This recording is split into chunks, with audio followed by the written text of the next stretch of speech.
गौरी के समक्ष भगवती त्रिपुरांबा का आविर्भाव। दत्तात्रेय जी कहते हैं, हे परशुराम, ज्ञान कालिका नामक स्तोत्र से त्रिपुरा परमेश्वरी का स्तवन कर। वह गौरी उनके ध्यान में तत्पर हो गई। अनंतर जब वह ध्येय मात्र से आत्मस्वरूपिणी बन गई तो अंबिका त्रिपुरा प्रत्यक्ष हो गई।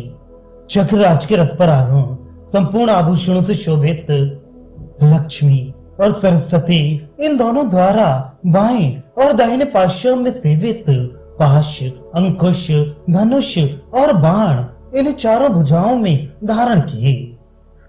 बंदूक पुष्प के समान पीत कांति धारणी चंद्र का जोड़ा सिर में लगाए, 3 नेत्र वाली सदाशिव के वामांग में विराजी और रत्नों से सजे रेशमी वस्त्र धारण की हुई त्रिपुरा ने ध्येय मात्र में एकाग्रचित की हुई ध्यान में स्थित गौरी को देखा।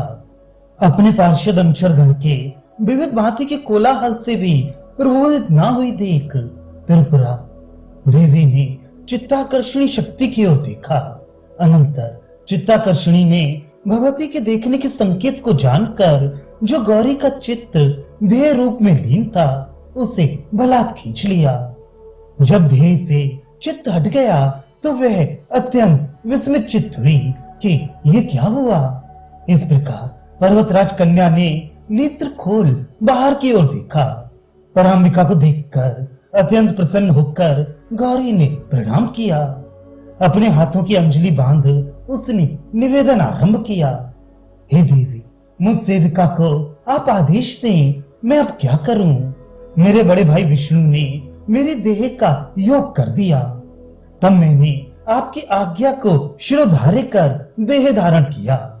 आपके द्वारा निश्चित किया हुआ मेरे पति अभी तक तपस्या में ही रहते।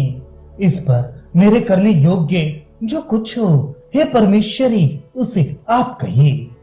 गौरी की प्रार्थना को सुनकर परमेश्वरी ने कहा, हे पार्वती, जो कुछ होने को है वह तो तेरे से छिपा नहीं है, तू मेरे अंश से प्रकटी है।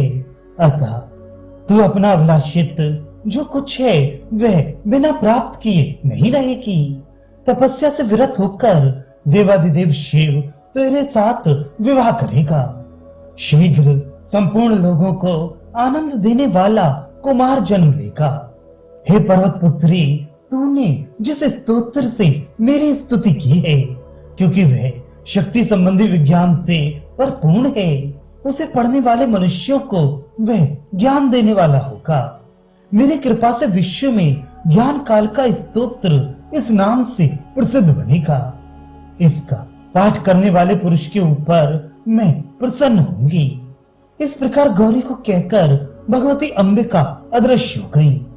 अनंतर गौरी परांबा को प्रणाम कर सुरसरी श्रेष्ठा गंगा में स्नान कर फिर उस मृण्मयी मूर्ति को सब उपायों से पूजा कर उसे जल में विसर्जित कर पर्वत नंदिनी सखियों सहित प्रसाद को ग्रहण कर वन की रमणीय शोभा को देखती हुई अत्यंत शीतल शिला पर घास फूस के शयन स्थान पर अपनी सखियों के प्रेमालाप को सुनती हुई सो गई। तब एक सहेली ने गौरी को लक्ष्य करके कहा, हे गौरी, सुन, तूने यह सब बिना विचारे ही किया। वृद्ध माता पिता तेरे वियोग से व्याकुल हैं। उन्हें छोड़कर हम सखियों के साथ इस महाघोर निर्जन वन में तू आ गई, ये उचित नहीं। तेरे बिना वे अत्यंत क्लेशकारी दुखी दावाग्नि से झुलसे जैसे छोटे पतंगे अग्नि में अपने जीवन की आहुति लगा देते हैं, वैसे ही अपने प्राण छोड़ देंगे, ये सत्य है। इस प्रकार अपनी सहेली के वचन सुनकर अपने विभूति को छिपाती हुई माता पिता के वियोग से अत्यंत दीन हो रोती हुई गौरी ने अपनी सखी से कहा, हे सखी, मेरे कथन को जान। मैंने अपने मन से पहले ही शिव को अपना पति रूप में वरण कर लिया है। उसे जब पिता ने व्यर्थ किया तो मैं तुम लोगों के साथ इस भयंकर वन में चली आई। मेरे द्वारा पूजी हुई परादेवी शिवा मंगलमयी उनकी रक्षा करी। इस प्रकार कई बातें कहती हुई वह सो गई।